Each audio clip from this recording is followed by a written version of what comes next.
Bones! Avui anem a preparar un plat de tripa, morro i orella.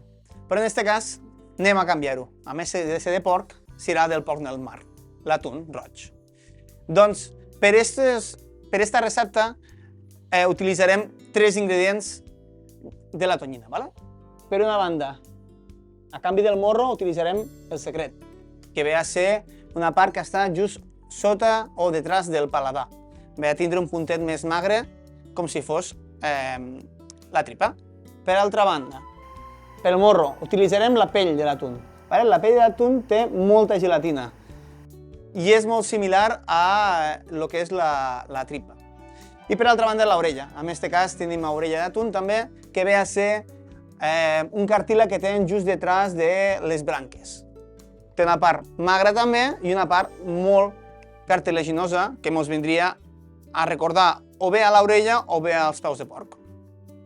Amb aquests 3 ingredients anem a preparar el plat, però en aquest cas serà marí. Els altres ingredients, com faríem amb la tripa, morro i orella, tenim una marca feta amb ceba, all i pimentó roig. Per altra banda, ficarem una miqueta de safrà, pimentó dolç, una miqueta de concentrat de tomata, un puntet de guindilla i una miqueta de vi blanc i, com no, ja que estem al Priorat, vi ranci. Primer que tot agafarem el que és la part de la pell i l'escaldarem lleugerament amb aigua bullint, uns 5-10 segons, i el traurem i el refredarem en aigua en gel. Doncs una vegada la pell escaldada, el que fem és treure l'escama. L'escaldem perquè ens sigui més fàcil treure aquesta escama de la mateixa tonyina i així poder utilitzar-la per al plat. El que farem és tallar-la a daus per a després acabar la seva cocció. Ara el que farem és saltejar-la ràpidament. Busquem treure una miqueta tot el que és la grassa amb excés. Si veieu, no fiquem res d'oli perquè ella mateixa anirà traient aquest oli a poc. Com veieu, ja ens ha sortit tot l'oli, la pell ja la tenim cuita i el que farem és retirar-la. Què farem ara? Una vegada la pell cuita, incorporarem aquest oli una altra vegada dins la cassola i començarem amb el sofregit. Incorporem una miqueta de pebre dolç i un pèl de safrà. També incorporarem una guindilla. Deixarem torrar ràpidament aquest pebre i incorporarem el sofregit prèviament ja fet amb ceba, all i pebrot roig. Seguidament incorporem 2 fulles de llorer,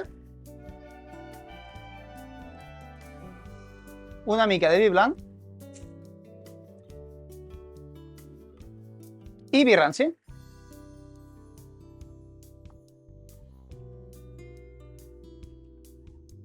Deixarem evaporar tot el que és l'alcohol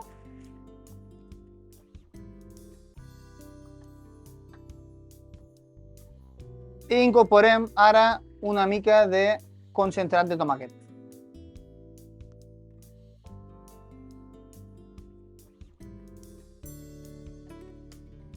Una vegada ja tenim el sofregit fet, incorporem l'orella amb cru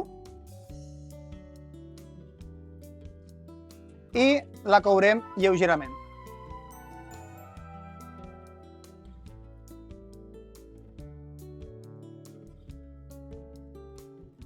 En aquest moment incorporem una mica de sal i pebre. En aquest cas, l'orella, la pell i el secret de tonyina couen molt ràpidament. És totalment el contrari del porc. Necessitem una cocció molt suau, no molt llarga, per a que no ens quedi massa desfeta la carn i que ens quedi un puntet més cruixent. Una vegada l'orella la tenim ja semicuita, incorporem la pell, que ja tenim ja prèviament saltejada. Incorporem també una miqueta de caldo de les mateixes espines de l'atún, com si féssim una base de salsa espanyola, però en aquest cas amb tonyina. Una vegada ben cuit tot, el que farem és incorporar el secret. El que volem amb el secret és no coure'l massa, si no ens pot quedar una miqueta massa dur. Una lleugera cocció, apaguem el foc i ja ho tenim.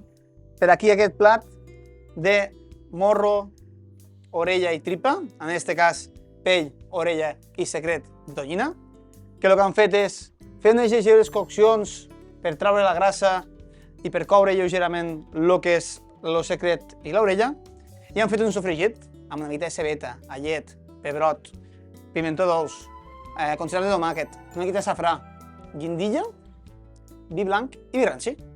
Amb això han fet aquesta meravellosa recepta, a més de vindre de la terra, ve del mar.